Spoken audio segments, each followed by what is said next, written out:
Constable Jay Salisbury, we're at George Hamilton Public School and welcome. Can you tell me, I guess, what was happening today? Yeah, for sure. Cobourg officers and Port Hope officers, we've been here several times a week. It's in the part of our annual fall training. Our officers have the opportunity to come here and work on basically the worst case scenario, that being an active attacker in a school setting such as you can see behind me here. Through the mornings, our officers work together in the fundamentals of this response as far as police go.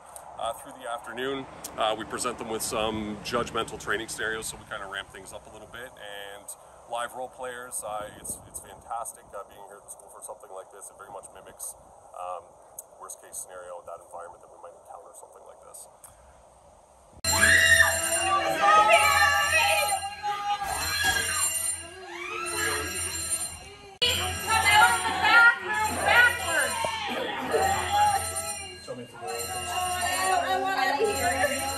So if you have screaming your auditory is from your ears.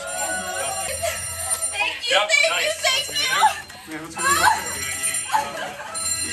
You use blanks. It's not simunition, it's blanks. But again, like the smoke comes out of the gun, like just it's as real as it can be without being real. Yeah, we do our best to simulate the realism. It is difficult, but as far as the firearms go, we talk to all the neighbors are all very supportive. Everyone is aware that they are all training firearms.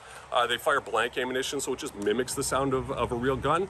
No projectile ammunition, so there's no risk to anyone's safety. The role players, my officers, or the general public that are in the area.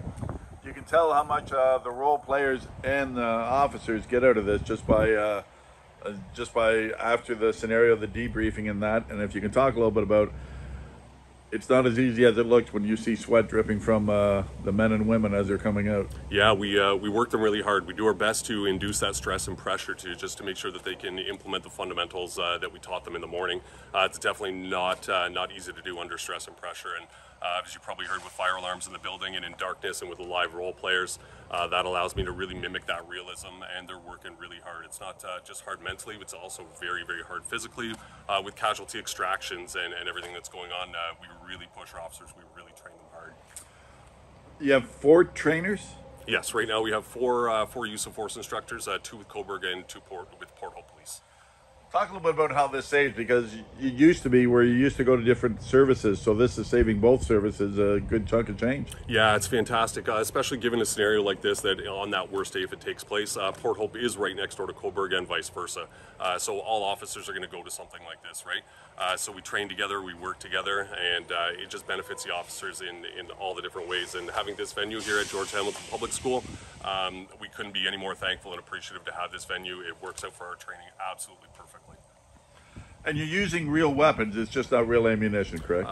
Some of them are real weapons that have been converted over with certain conversions in certain parts and pieces, which doesn't allow that weapon to actually discharge a live round. It's actually physically impossible for that to happen. Other weapons that are involved, they're SIM and they're blue. So there's different parts and components of the weaponry that does give the instructor and the user that visual indication that it is in fact a training weapon. But safety is obviously our utmost #1 priority, so we do a triple check. All of the ammunition is checked by one instructor, the second, and then a third, as well as all the officers, all of their equipment and belt checks, intermediate weapons, everything. It's all inert or simunition. It's all double and triple checks because, like I said again, safety is obviously our #1 biggest priority.